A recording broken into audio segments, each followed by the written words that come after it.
খবর 24 সাথে আপনাকে স্বাগত। নতুন নতুন খবর জানার জন্য আমাদের চ্যানেলে চোখ রাখুন।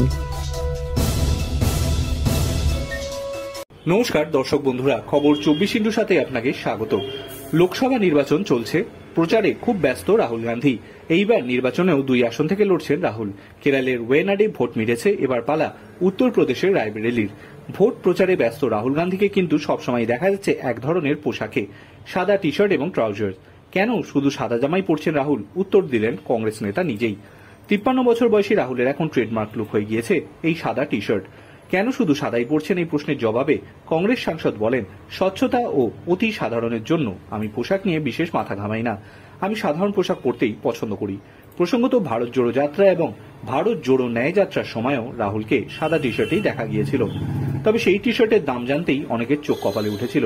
যারা গিয়েছিল একটি নামি ব্র্যান্ডের টি শার্ট পরেন রাহুল গান্ধী, যার এক একটি টি শার্টের দামই নাকি 41,000 টাকা। নির্বাচনী প্রচার নিয়েও মজার উত্তর দিয়েছেন রাহুল। তাকে প্রশ্ন করা হয়েছিল প্রচারের সব থেকে ভালো অংশ কোনটা। জবাবে রাহুল বলেন, যখন প্রচার শেষ হয়ে যায়। নিজের এই বক্তব্যের ব্যাখ্যা দিয়েছেন কংগ্রেস নেতা। তিনি বলেন, আমি প্রায় 70 দিন ধরে প্রচার করছি। ভারত জোড়ো যাত্রার প্রচার ছিল না, কিন্তু পরিশ্রমের দিক থেকে দেখতে গেলে নির্বাচনী প্রচারের থেকেও কঠিন ছিল ওটা। একটানা হেঁটেছিলাম, ফলে অনেক দিন ধরেই আমি বাইরে রয়েছি। তবুই অদ্ভুত একটা বিষয় জানেন, আমার বক্তব্য রাখতে ভালো লাগে। আমি মনে করি এতে দেশ কি চায় তা নিয়ে একজনকে ভাবতে বাধ্য করে। ব্যুরো রিপোর্ট, খবর 24/7।